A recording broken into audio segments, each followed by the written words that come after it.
Hey guys, it's me, the Dark Queen, and I would totally appreciate if you could like and subscribe to my channel, Creepy Signal, bringing you all your nightmare material. And tonight, I'm giving you some hardcore nightmare Zentai suit material because it's one of the films that really creeped me out. It really got under my skin, no pun intended. But today, I'm going to be reviewing one of the top freakish movies I've ever seen that truly does reflect the concept of to be violated. This movie is so uncomfortable, it's not even funny. And spoiler alerts on topics. We're going to be talking about violation. It's really bad. And this film is directed by Pedro Almodovar. I think I pronunciated that correct. But that's right, people. Today we're going to be doing a review on The Skin I Live In. Hardcore film. Hardcore at its best. Let me paint you a picture. Let me do that for you. The Dark Queen's going to hook you up there. Okay, this film stars Antonio Banderas. That's right, we all loved him in Zorro. You ain't gonna love him in this film. You ain't gonna love him. You're gonna think he's a creeper.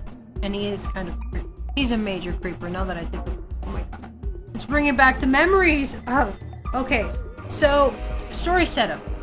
We have a super rich surgeon who is the top of the line, does some of the most state-of-the-art sort of surgeries for cosmetic surgery. He's a creme a la creme in Mexico or Spain, one of those places. And so, and he's weird. He's got like a couple secrets going on in his big freaking mansion. He's got a room where a woman is wearing a mask, like a whole Zentai suit, and she's locked in there. She's confined. It's a beautiful room, but there's cameras everywhere. And he watches her day and night. His captive. She's captive. Okay? And she's gorgeous, but she's captive. She reads, she does, whatever. I don't think she can go online. She should probably ask for help. But yeah. And so we don't know why. The beginning of this story.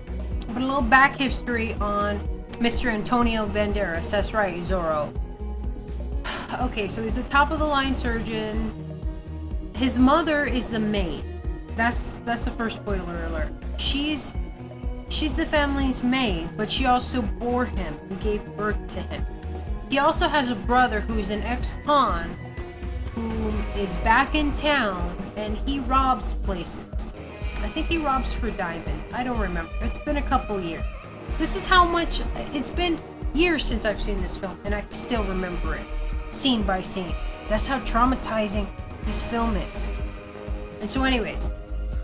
So yeah, he's got an ex-con brother. His mother's a maid. She gave birth to him. But she gave him to rich parents. And hence, that is why he's a surgeon. And so, but he doesn't know she's his biological mother. And so anyways. Yeah, so that's some of it. So let's keep going deeper and deeper, right? So his wife, he's a widower. His wife was, she died in a fiery car crash. I mean, I think they imply like she was really burned to a cinder, like Spinal. You remember that. Killer Instinct. They made a reference. This is a fake movie. I can do that, okay? Gotta keep it horror related, right? And so she's burned to a crisp. No, it was Spinal, right? I didn't say cinders. But nonetheless, right? But apparently his ex-wife was also dating the con brother. They had a little fling going on. But she went with the surgeon, and they had a baby. And his daughter is like a teenager. And unfortunately, yeah, the mother died, and it was just him and his daughter.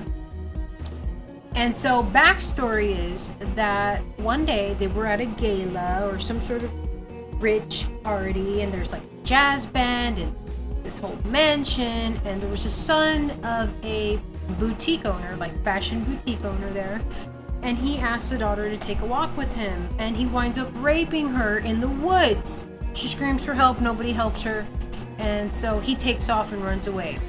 And so Antonio's like, it's been 2 hours. Where's my daughter? He finds her raped in the woods. She's totally traumatized. Not like kind of traumatized, like, oh, this, no, she can't even speak, right? So we're talking like death wish traumatized, right? And so she's at the point where she's just lost it. She's been, basically he sends her to, a particular home where she can get therapy or whatever, which doesn't work. And I think she winds up killing herself. And he wants his revenge. And so Antonio, being a surgeon, having millions of dollars, finds this guy. And he basically abducts him and puts him in a big container storage unit, like, we're talking like that would go on a 18-wheeler, and takes him as prisoner. And to define prisoner, he makes him a bigger prisoner in his own body, because he gives him a sex change without asking him. He just does it, dude. And not only that, he makes him look like his dead his dead wife. So she is a spitting image. Well, yeah, she's now spitting image of his dead wife. God, why do I keep saying ex-wife? His dead wife, right? So she looks exactly, down to look. And so to the point where his brother literally breaks in his house, finds this confined woman, and says, oh my God, rapes her. So now you have a dude. And so, and let me get back into it. I'm sorry, I'm going way too fast, right? So there's been other movies where they've tried to do this, where they try to execute it. But Antonio does this. The writer of this movie does a phenomenal job in explaining, if he doesn't follow the procedure and the specifics, that he could die. That's pretty hardcore. Like, the way he explains it, I was just like, oh, it sounds, that's pretty specific. I'm pretty sure there's some truth to this, because I was kind of scared for the guy. And this is a movie. I've been watching movies for years, and I was just like, my God. And the way this film is explained, it's provocatively terrifying. You don't do this. Okay? You understand? I'm like, oh my God, do it, man. Do it, okay? You're gonna die if you don't. And then he gets violated.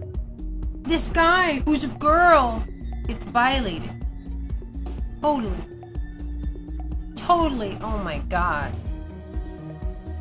It's not just that he did it. It's the way he says it and the way he implies it. Now you're the girl, and you're going to be. And he does get violated by his brother, his con brother. He's just like, oh my God. And so, it gets even creepier and weirder. So, the guy starts playing the role of starts playing along with this whole thing. Notices that Antonio's looking at him more and more, and I guess Antonio's falling in love with him because he looks like his wife. And so he basically sleeps with him and then kills him in his sleep. Then he takes off to his mother, who has no idea who this beautiful woman is in her boutique. But I'm sure she's like, I'm gonna sell this person clothes. And that's basically the end of the film. This movie really freaked me out, because it wasn't just that, oh, you got a woman in a Zentai suit and you find out it's really a dude this whole time. It's literally the way Antonio explains it, the way it's written. And And I mean, it's a crazy film. I suggest you watch it because there is a lot of beautiful shots and a lot of brightness, and the brightness really kind of throws you off. You don't expect that. Like, there was another film I just recently watched. It was called the Assignment or the Reassignment. I think it was The Assignment with Michelle Rodriguez.